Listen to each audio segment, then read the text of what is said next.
You, John Fitzgerald Kennedy, do solemnly swear. I, John Fitzgerald Kennedy, do solemnly swear. That you will faithfully execute the office of President of the United States. That I will faithfully execute the office of President of the United States. And will, to the best of your ability. And will, to the best of my ability. Preserve, protect, and defend the Constitution of the United States. Preserve, protect, and defend the Constitution of the United States. So help you God. So help me God.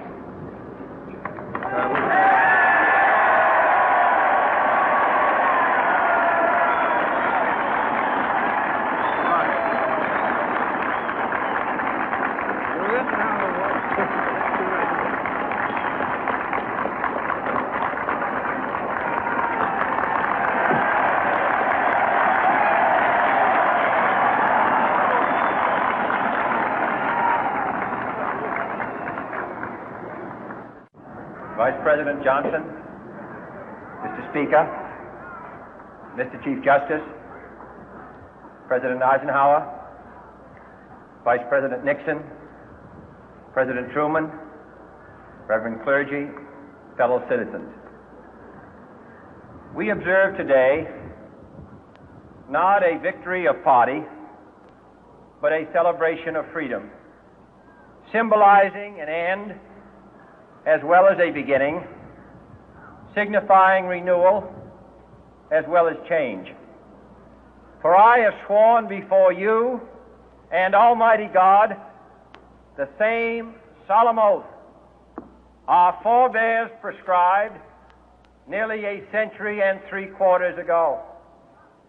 The world is very different now, for man holds in his mortal hands the power to abolish all forms of human poverty and all forms of human life.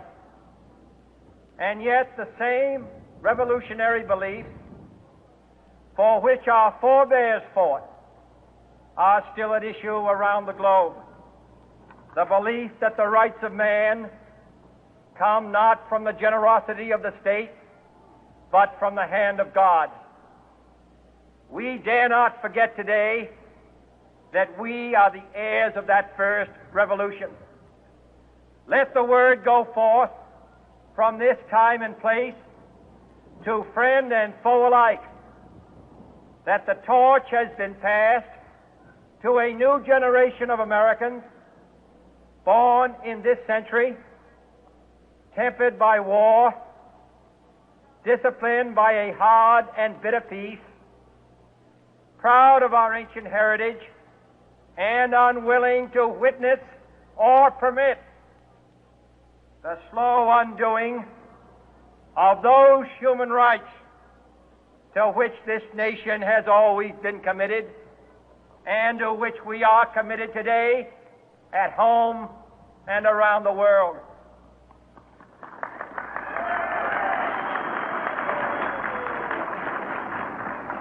Let every nation know, whether it wishes us well or ill, that we shall pay any price, bear any burden, meet any hardship, support any friend, oppose any foe to assure the survival and the success of liberty.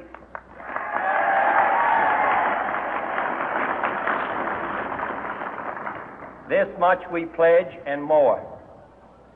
To those old allies whose cultural and spiritual origins we share, we pledge the loyalty of faithful friends. United, there is little we cannot do in a host of cooperative ventures. Divided, there is little we can do, for we dare not meet a powerful challenge at odds and split asunder.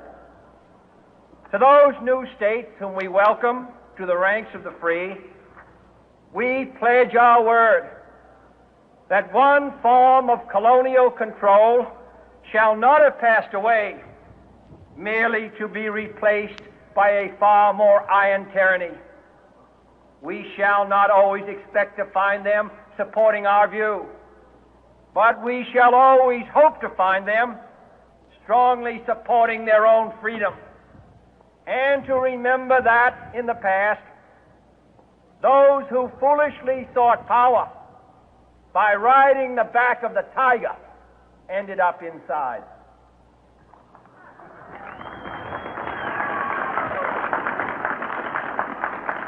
To those people in the huts and villages of half the globe struggling to break the bonds of mass misery, we pledge our best efforts to help them help themselves for whatever period is required, not because the communists may be doing it, not because we seek their votes, but because it is right. If a free society cannot help the many who are poor, it cannot save the few who are rich.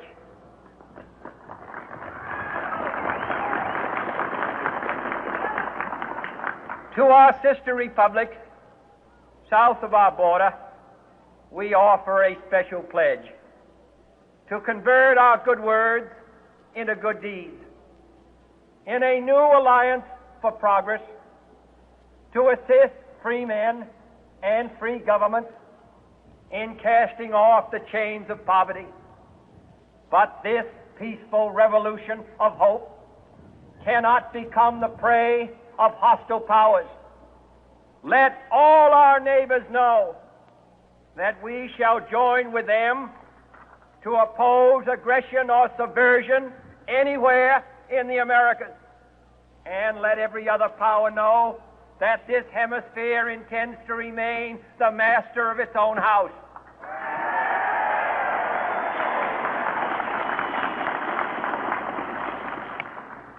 To that World Assembly of Sovereign States, the United Nations, our last best hope, in an age where the instruments of war have far outpaced the instruments of peace, we renew our pledge of support to prevent it from becoming merely a forum for invective, to strengthen its shield of the new and the weak, and to enlarge the area in which its writ may run.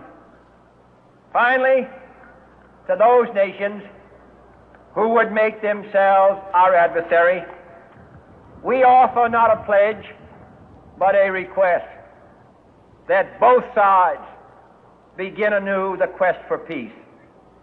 Before the dark powers of destruction, unleashed by science, engulf all humanity in planned or accidental self-destruction, we dare not tempt them with weakness, for only when our arms are sufficient beyond doubt can we be certain beyond doubt that they will never be employed. But neither can two great and powerful groups of nations take comfort from our present course, both sides overburdened by the cost of modern weapons, both rightly alarmed by the steady spread of the deadly atom, yet both racing to alter that uncertain balance of terror that stays the hand of mankind's final war.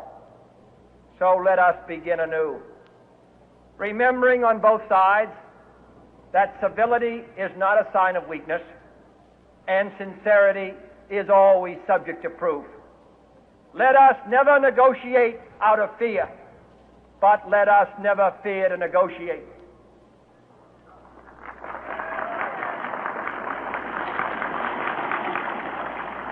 Let both sides explore what problems unite us, instead of belaboring those problems which divide us. Let both sides, for the first time, formulate serious and precise proposals for the inspection and control of arms, and bring the absolute power to destroy other nations under the absolute control of all nations.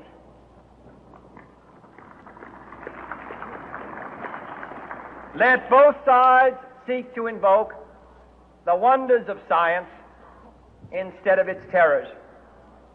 Together, let us explore the stars, conquer the deserts, eradicate disease, tap the ocean depth, and encourage the arts and commerce. Let both sides unite to